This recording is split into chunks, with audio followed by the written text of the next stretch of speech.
Ah, what a beautiful day it is inside Arsenal. I kind of want to, do some hack DX actually. Hold on. Yeah, alright, let's do it. Go.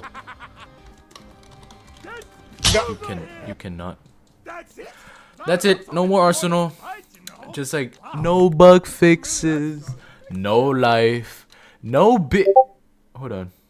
Just got a notification. I have do not disturb on. How is there a notification? Why not? Hold on. I'll check it. From Arsenal Discord. Okay. I talk here a lot, so I'm not expecting anything new. Hello Discord, Sec Day 2022 has begun deadline. Yeah, Sec Day. Ooh. Sec Day? Nah, I'm not bothered to do it. Oh. Well, I'm not gonna let this slide.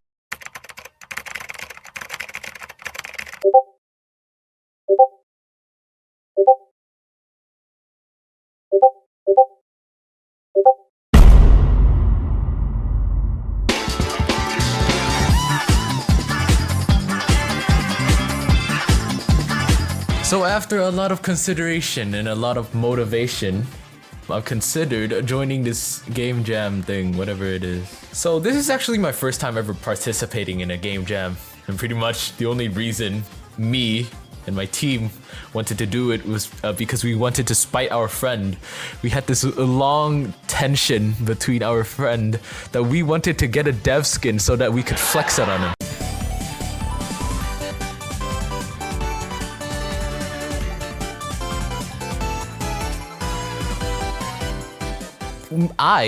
We started off our quote-unquote journey by making a base plate.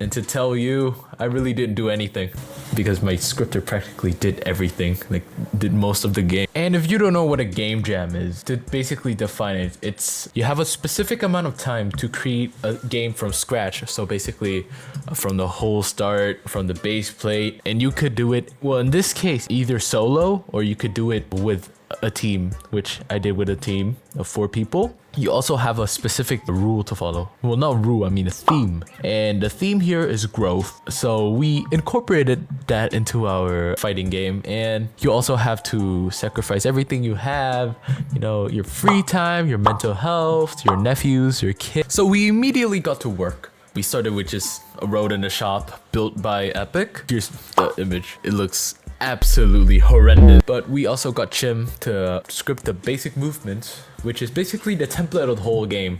I'll let him explain the code. Okay, Chim, talk about your movement scripting for the video. See what the movement scripting does. Yes, just talk about it. Wait, not yet. Let me prepare myself. Okay, I need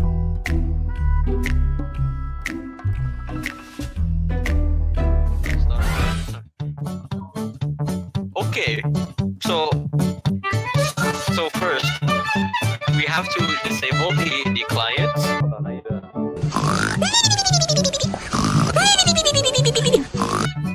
Great talking to you. Alright, I have to go. Yeah, shut up.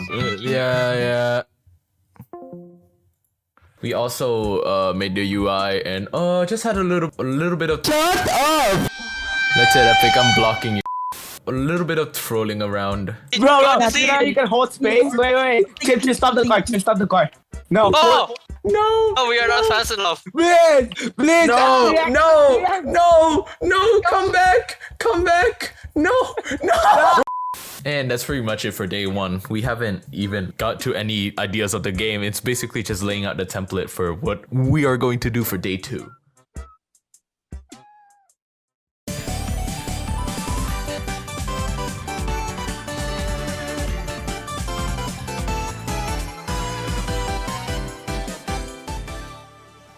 So for day 2, we actually got into development. So basically we actually started making the 2 main enemies that you will see very frequently around the game. That being Noobseg, because what would be a Roblox game without a noob? And Delinquent Seg, or as we call it, Delinqueg. however you say it. I don't know why I made that name up. I mean, why not? It's Delinquent and Seg because it's for an Arsenal game jam. Come on. So the idea of the game was basically a wave and a beat 'em up style of game. We didn't really care about the waves yet. We were mainly trying to think of the main boss at the end of the game. Chim also scripted the fighting mechanic, which is basically just super go. We were mainly focusing on enemy spawning because, well, it's an action game, not a showcase. I also have the original boss design here, which was, well, I'll let itself do the talking. And also adding very, very good sound designing. Yup, normal sound design. Definitely not taken on the internet or from any game at all. And also when I actually participate something to the game, I made the animation for the enemy. And that's basically it for day 2. It's really about mainly trying to construct the game and trying to finish it as fast as possible, but also as high quality as possible. However, this may seem the most eventful day, but day 3 was an absolute train wreck.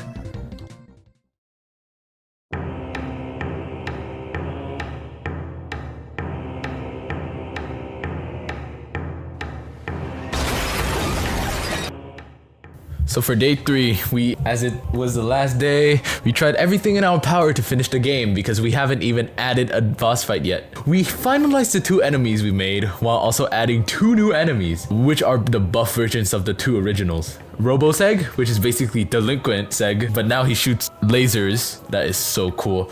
And Runner Seg, which is basically Noob Seg, but now he runs faster and also does a Naruto run. I also added, did a little bit of animating, you know, a little bit of animating. God damn.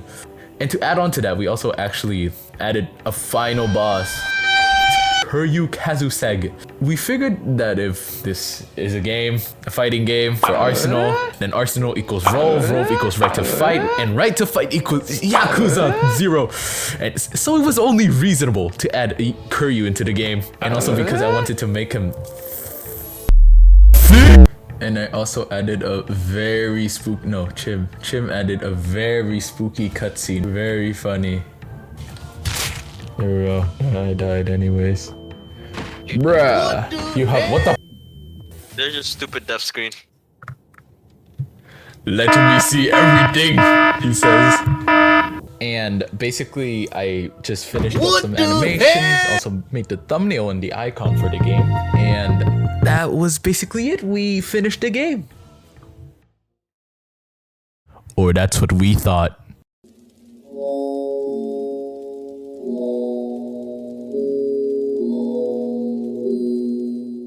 So on day 4, the very last day, we actually got everything quote unquote finished.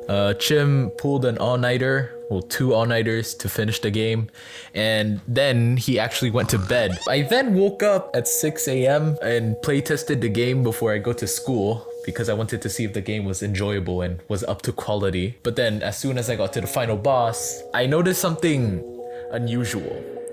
So well, obviously a boss has to have a health bar to make it more seem like an indication to where the boss is, but something so subtle and yet so crucial to the gameplay. The health bar did not decrease itself. Now the boss health did decrease and he still died, but obviously if the health bar doesn't decrease, that will ruin gameplay overall because, you know, something inside me triggered like my 2 neurons left in my brain, my 2 brain cells just said, no, I'm not letting this slide. And then basically I reported it to my teammate, and they seemed to care even though Epic slept through everything like a baby he is. But Bobby on the other hand did not take that lightly like me. So we basically went on a who let him cook moment and spammed called Chim to wake up. Yeah. Did not have high hopes for him to actually wake up because he pulls an all-nighter. He's gonna sleep like a sleeping beauty. So we just spam called him and hope for the best. We even got on Instagram to DM him and spam call him as well. But I think he would be deep asleep, so we basically lost all hope. But then something happened. I got a notification. As it seems, all hope was lost. Somehow he woke up from his 3-hour nap. 3-hour nap for 2 all-nighters. Oh my god. He then rushed back to his PC and finished everything with like 10 minutes to spare. We then submitted it like last minute, just for a little bit of the intensity. And then we went on with our day, happy that we just had time to submit our goofy, whatever that game was, I forgot.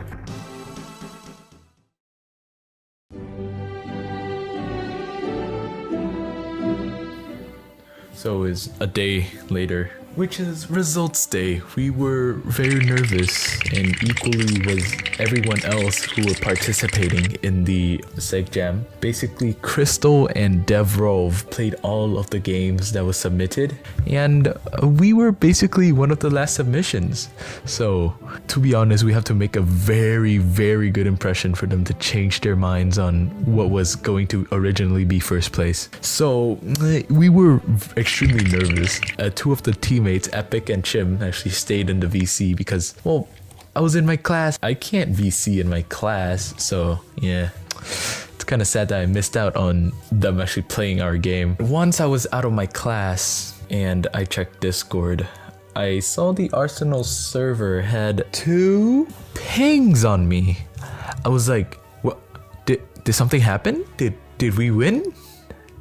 And as soon as I opened it, there it was, the announcements. For 3rd place, the Savior. For 2nd place, Growth of Egg Chest. And for 1st place, the beautiful highlighted yellow text. 1st place, Street Egg Fighting by Tedious Sandy, Bajobbers, HM, and Epic. We did it. We won Seg Jam. We had one Seg Jam. The first of its kind. One of the first ever years of Seg Jam. Well, the first year at all. It was an exciting moment. Not only for me, but also for my teammates. We got a dev skin. Perry had finally not have something that we have. We got Sugar Man. And now we can finally flex it. Let's go. We also got a calling card. It's actually cool. It's actually pretty cool. So yeah, that's basically how me and everyone who helped me, thank you to Chim, Bobby, Epic for helping me make the game and winning me Seg Jam, and GG's to anyone who participated in the Seg Jam. I know like half of the games in there were probably like 10 times better than us. So thanks for watching. This video took pretty long to do, so if you could subscribe, I would highly appreciate that. We're trying to hit 1,000 subscribers because we are at 900 right now. So might as well hit it and give me money so I can make money. Yeah, and more videos like this. But thanks for watching. I hope I make more videos like this. Yeah. Okay, goodbye.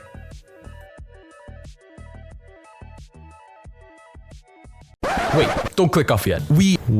I actually found out that Epic actually made a map, a second map, which was supposed to be a multiplayer feature. You might have seen in the gameplay that we were actually playing with more people rather than playing solo.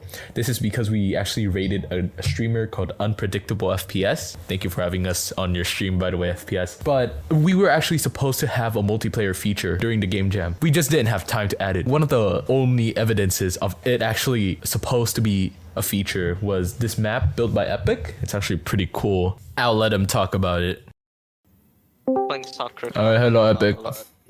Okay, join the interview game. We're gonna interview you in the interview game.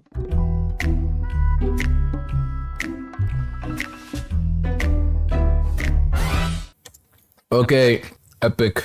I'll let you talk about your stupid map. What? Wait, shut the f up. Shut the f up. Let me speak. You.